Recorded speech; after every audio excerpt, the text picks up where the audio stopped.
आणि आता लोकसभेचा रणसंग्राम त्या संदर्भातल्या टॉप 9 बातम्या। विरोधकांकडे कोणताही मुद्दा नाही म्हणून दिशाभूल करतात। मोदी पंतप्रधान झाले असते तर संविधान बदलणार असे आरोप करत होते। अजित पवारांचा विरोधकांवर हे निशाणा आहे। विरोधक दिशाभूल करतात असा विश्वास ठेवू नका असाही सल्ला। महापुरुषांवर वादग्रस्त बोलणाऱ्यांवर देशद्रोहाचा कायदा लावावा, कठोर कारवाई व्हावी, उदयनराजेंची केंद्र आणि राज्य सरकारकडे विनंती। नाशिकचे विद्यमान खासदार हेमंत गोडसेंनी आज पुन्हा एकदा मुख्यमंत्र्यांची भेट घेतली। नाशिकची जागा राष्ट्रवादीला जाण्याची शक्यता असल्यानं गोडसे आणि पदाधिकारी नाराज।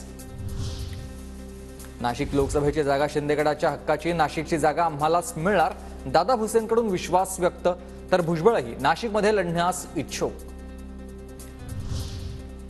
नाशिकवर शिवसेनेचा दावा असू शकतो, आमचाही दावा कायम, नाशिकची जागा राष्ट्रवादीने लढवावी अशी चर्चा झाली होती, तटकरेंचं वक्तव्य आहे।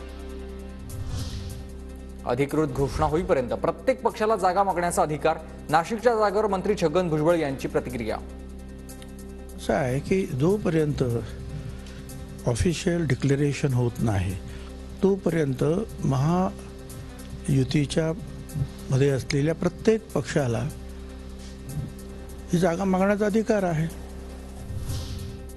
भुजबळ निवडणुकीत उभे राहिल्यास काय करायचं ते आम्ही वेळेवर बघू, भुजबळांच्या उमेदवारीवरून मनोज जरांगेंचं सूचक वक्तव्य आहे।